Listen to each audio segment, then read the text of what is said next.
Joe Biden's bad week with a slew of major defeats just days before the one-year anniversary of his inauguration. Among his failures, the filibuster survived, which killed election reform, SCOTUS blocking the administration's OSHA vaccine mandate, and inflation at a 39-year high of 7%. All the while, the president's approval rating plummeting to a record low of 33%. What does this mean for his presidency with 3 more years to go? Joining me right now is Tennessee Senator Marsha Blackburn. She sits on the Senate Judiciary and Armed Services Committees. Senator, it is good to see you this morning. Thanks very much for being here. Yes. What do you want to say as President Biden marks his 1 year in office this upcoming Thursday about the first year and the 3 years to come? Well, Joe Biden is the first president in history to become a lame duck within the first year of his administration. And it has been a bad week and a bad year. Maria, look at the Supreme Court overruling them on the OSHA mandate. You look at globally what is happening with Russia, Kazakhstan. You look at the Russia-Ukraine issue. You look at Iran shooting, going after President Trump, North Korea shooting off a missile, China with their daily antics. And this plus all that happened on Capitol Hill with the filibuster, with their election takeover. It's been a very bad week for Joe Biden. So what does this mean for the future? I mean, what do these failures tell you about what's to come? I know you have a vote this week in the Senate. Can you walk us through what we are going to see on Wednesday when Chuck Schumer pushes through trying to eliminate the filibuster? Yes, indeed. And bear in mind, they're trying to eliminate the filibuster to push forward their radical agenda, this socialist takeover. But they used the filibuster this week to block a vote on Ted Cruz's Nord Stream 2 sanction bill. So very hypocritical. But once again, they're going to try to do away with the filibuster to blow up the Senate so they can blow up the courts, so they can blow up our form of government.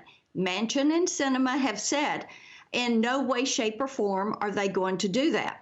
So then they'll try to use some legislative trickery to move forward their election takeover bill, which would institutionalize ballot harvesting, mail-in ballots. It would get rid of voter ID and of signature match.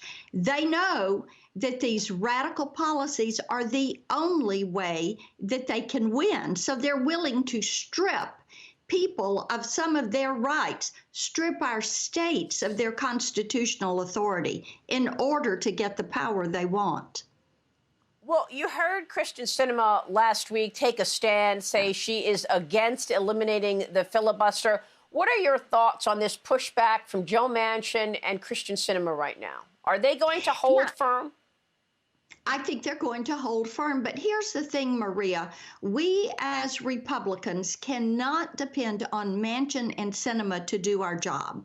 We need to be out there communicating our message that we're the great opportunity party, that we want people to come in and support our policies, that we are going to be there to support security, to fight this crime in the street, to solve inflation, to solve the supply chain crisis, all of those issues that people want to see solved right now.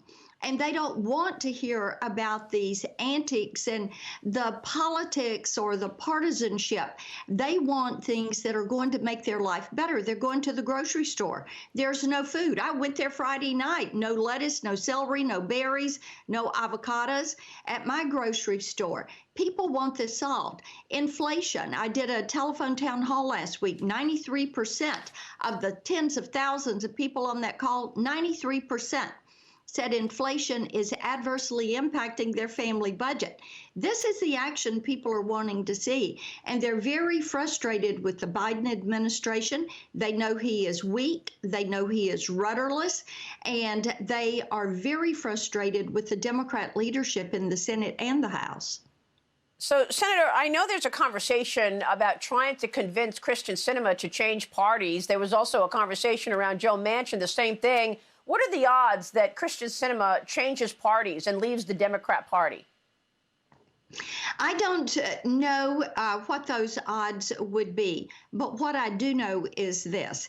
I'm grateful for common sense Democrats. We've got common sense Democrats in Tennessee who are looking at this Democratic Party and they're saying, my party left me and I'm not welcomed there. I don't agree with them. And they're beginning to be more independent minded and they're agreeing with us when it comes to the issues on the economy. I had one the other day talk about how they really miss the policies of President Donald Trump because life was better. Their bank account was fuller, and they do not want a federal government that is going to try to control them daylight to dark, 24/7, monitor their bank account, run their small business, take control of their children and the education of those children. They do not want that. And people are very concerned about what they see happening on the international stage with Russia, China, Iran, North Korea. Yeah, I mean, from economic policy to foreign policy, an epic failure year. Senator, you just mentioned your town hall and all of the inflation worries that people have. We're paying more money for everything. And yet Joe Biden continues to focus on voting rights, trying to convince people that it's the Republicans that are in the wrong on voting rights. Here he is in Atlanta on Tuesday. Listen to this. Jim Crow 2.0 is about two insidious things: voter suppression and election subversion. It's no longer about who gets to vote. It's about making it harder to vote. It's about who gets to count the vote and whether your vote counts at all. It's not hyperbole. This is a fact. Look, this matters to all of us. The goal of the former president and his allies is to disenfranchise anyone who votes against them. Simple as that.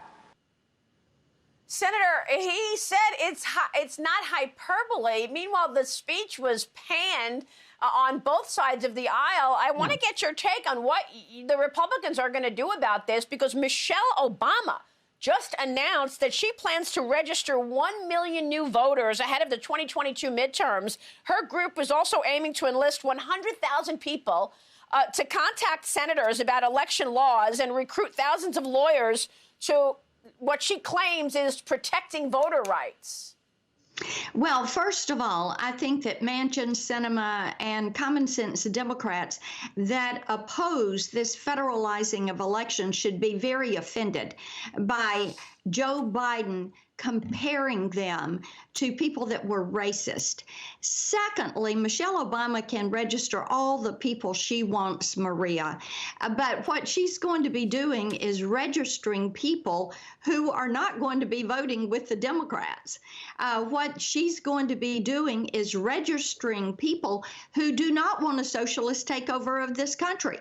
She's registering people who want to see inflation dealt with, and people that are tired of crime in the streets, that are sick of these defund the police movements, do not want CRT taught in their schools, people who want school choice, people that want equal opportunity for everybody. So I think that might backfire a little bit on them. Senator, real quick before you go, the 2022 Beijing Olympics now just about 3 weeks away. What is your number one concern for our athletes going there? Safety and security of those athletes. We know that the Chinese Communist Party chose to disappear a tennis player. I'm very concerned about the safety and security of these athletes and what they may be exposed to while they're there.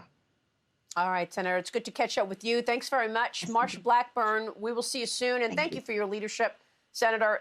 We appreciate it. Hi, everyone. I'm Brian Kilmeade. I want you to do me a favor. I want you to click to subscribe to the Fox News YouTube page. This is the only way that I know for sure that you're not going to miss any great commentary, any great news bites, any great interviews coming your way on Fox. You can get it all here on YouTube. So subscribe right now.